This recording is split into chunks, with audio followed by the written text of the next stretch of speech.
BD আছে এই কষ্ট নিয়ে বিডির নজরে কেউ নাহি রাখতেছে, আসলে এখানে ডান্স কে দেখতেছে।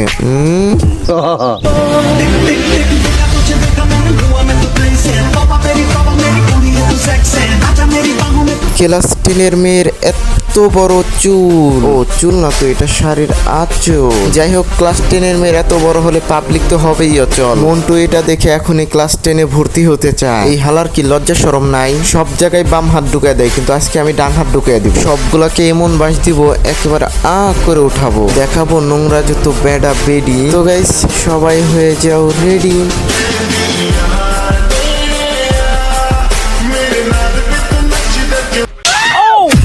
Hey guys, আসসালামু আলাইকুম, this is Rafi and welcome to roaster Rafi. তো কেমন আছো তোমরা? বরাবরের মতন নতুন একটা ভিডিও নিয়ে হাজির হয়ে গেলাম আমরা। আজকের কাহিনী হলো কিছু টিকটকার প্রতিবন্ধীদেরকে রোস্ট করা হবে। তো আজাইরে প্যাক না করে দেরি, সোজা ভিডিও শুরু করেন জামাই সাহেব। এই মিতালি, একটা কথা বল, তুই এত ফর্সা কি করে? তুই জানিস আমি দুধ খাই। আচ্ছা, তোর মুখ ওইখানে পৌঁছে যায়? ওর মুখ ওখানে না গেলেও তোর মুখ ওখানে নেওয়ার খুব রয়েছে ইচ্ছা। তোর হিজলাদের সাথে দিতে হবে চালান। এই মিতালি, এই বুকচুদের বিচিতে আর তোর পশ্চাৎ দেশে দে তালি। শুধু তো তালি না, এদের তো বহু কিছু খেতে ভালোই লাগে। বাবু, আমার না আজ আপেল খেতে ইচ্ছে করছে, তুমি খাবে? না, আমার আপেল ভাল লাগে না। তো কি ভালো লাগে? তোর বুকস। লে ডিরেক্ট সরাসরি। আরে বোকাচোদা মাদারচোদ, তোদের জন্ম দিছে কে? তোদের মা কি তোর অবৈধ বাপদের কি কন্ডম ইউজ করতে বলে নাই? তোদের অবৈধ বাপ মা কি তোদেরকে শিক্ষা দেয় নাই? এদের তুমি কি বলে শান্তি পাবে বলো? কিরে, তোদের জন্ম হয়েছিল কোন জঙ্গলে? তোদের বোঝাই কোন অ্যাঙ্গেলে? খুঁজ নিয়ে দেখতো তোর আব্বাকে, তুই আসলে কার ছেলে। আবার ওইটাও দেখ গে, তোর পাশে যেটা রয়েছে ওইটা কার মেয়ে। হপ মাদারচোদ। বাবু, আমি লাইফে বড় কিছু করতে চাই। নে আগে আমার নুনুতে হাত দিয়ে ওটা বড় করে দেখা। মন্টুর বাচ্চা, তুই এইসব অবৈধ সন্তানদেরকে কেন দেখাচ্ছ?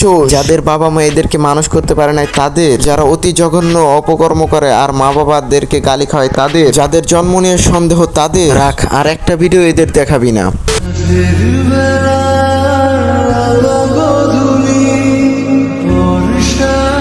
এই নাও, হিজাবি হলে ভালো, জগতের আলো হোক না তার মনটা কালো। এবার তোমরা আমাকে বলো, হিজাবি দেখলেই তো উপরে তুলো। সবাই কি সম্মান ডিজার্ভিং? কিছু তো থাকে নষ্ট করে তিরিং বিরিং। এরা বোরকা হিজাবের মতো পবিত্র জিনিসকে অপবিত্র করে। হিজাব বোরকার নাম খারাপের জন্য লেগে আছে পড়ে। এদের জন্য পর্দাশীল হিজাবি মহিলাদের উপর আঙ্গুল তুলে সুযোগে যে যা পারে সব বলে। এটাই, পর্দার আড়ালে সবাই ভালো হয় না, তাই ভালোদেরও সম্মান রয় না। যারা মন থেকে পর্দা করে তাদেরকেও মানুষ ভালো কয় না।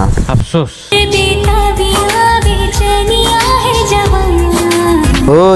ওই কি দেখোস? হ্যাঁ কি দেখোস? যা পড়তে বল। ক্লাস টেস্টে ডাব্বা মারলি, কুইজে বাজে করলি, মিড টার্মেন্টটা টেনে টুনে পাস করলি, এখন কি ফাইনালে গিয়ে মারা খাবি? যা পড়তে বস। না কোনো প্রেজেন্টেশন ঠিক মতন করতে পারে, না কোনো অ্যাসাইনমেন্ট ঠিক মতন করতে পারে, আবার এগুলো আসলে হাঁ করে তাকিয়ে থাকে। গাইস, আজকের ভিডিওটা এই পর্যন্ত। যদি ভিডিওটা ভালো হয় সবাই ফটোফট channel subscribe and Facebook page থেকে ভিডিওটা দেখে থাকলে সবাই ফেসবুক পেজটা ফলো করে দাও। আজকের মতন বিদায়, আল্লাহ হাফেজ।